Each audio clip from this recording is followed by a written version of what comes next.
और मैंने एक ऑडियो दिया है जिसमें एक खिलाड़ी, मैंने एक ऑडियो दिया है जिसमें धरने पर बैठा हुआ एक खिलाड़ी किसी लड़की से कह रहा है कि किसी भी लड़की का इंतजाम कर दो, किसी भी तरीके से इंतजाम कर दो।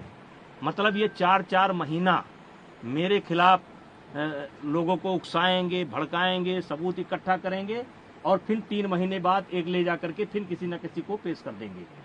चलिए, मुझे उस पर भी कोई आपत्ति नहीं है, ये काम जांच एजेंसी का है, वो जांच एजेंसी अब काम करेगी। लेकिन हमने तो लगातार सरकार के फैसले का सम्मान किया और ये लगातार इसका उल्लंघन कर रहे हैं। रोज रोज ये नई डिमांड लेकर के आ जा रहे हैं। अब जांच एजेंसी की रिपोर्ट सार्वजनिक होने का इनको इंतजार करना चाहिए। फिर ये धरने पर बैठ गए। अब धरने पर बैठ गए, पहले इनकी मांग थी एफआईआर की जाए। चलिए भाई, इनकी मांग स्वीकार हो गई, अब एफआईआर हो गई।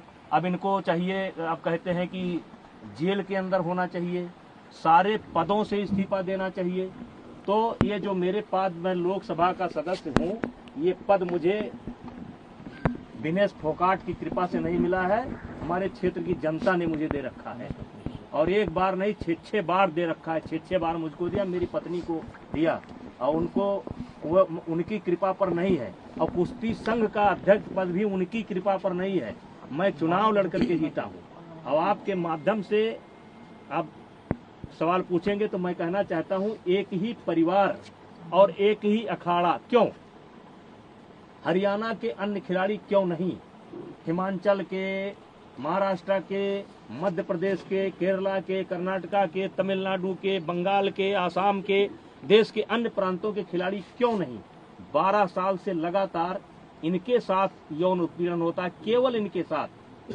वो यौन उत्पीड़न देश के अन्य खिलाड़ियों के साथ क्यों नहीं होता है? केवल एक ही अखाड़ा और एक ही फैमिली, एक अखाड़ा एक फैमिली। बाकी हरियाणा का 90% खिलाड़ी और 90% गार्जियन ब्रजभूषण सिंह के साथ है। क्योंकि मैंने काम किया है, मैंने खेल को जहां तक सेवा दे सकता है ईमानदारी से सेवा दिया है। और इसीलिए आज देश का एक, जबकि इन्होंने कोई कसर नहीं छोड़ी है, इन्होंने कोई कसर नहीं छोड़ी है कि कोई निकल करके आ जाए। लेकिन एक सवाल मैं मीडिया के माध्यम से, आपके माध्यम से रखना चाहता हूं कि 12 साल से इनके साथ ही हो रहा है, एक अखाड़ा एक फैमिली। और इस 12 साल में भी एक बार भी ये शिकायत लेकर के ना तो खेल मंत्रालय में गए हैं, ना किसी पुलिस स्टेशन पर गए हैं, ना कभी फेडरेशन में आए हैं। और यही खिलाड़ी आंदोलन के 15 दिन तक पहले इनकी वीडियो सुन लिया जाए, इनका ऑडियो सुन लिया जाए, और ये जो है हमारी तारीफ करते थे। ये जो खिलाड़ी आज धरने पर बैठे हैं, ये अपने शादी में मुझे क्यों बुलाते थे? फिर जोड़े में होकर के मेरा फोटो क्यों लेते थे? मेरा आशीर्वाद क्यों लेते थे? लेकिन मैं एक संवैधानिक पद पर हूँ, मेरी एक बोलने की मर्यादा है, उस मर्यादा के तहत मैं बोल रहा हूँ। अब मामला सुप्रीम कोर्ट के पाले में है, दिल्ली पुलिस के पाले में है। जो भी निर्णय करेगी हम मुझे उसे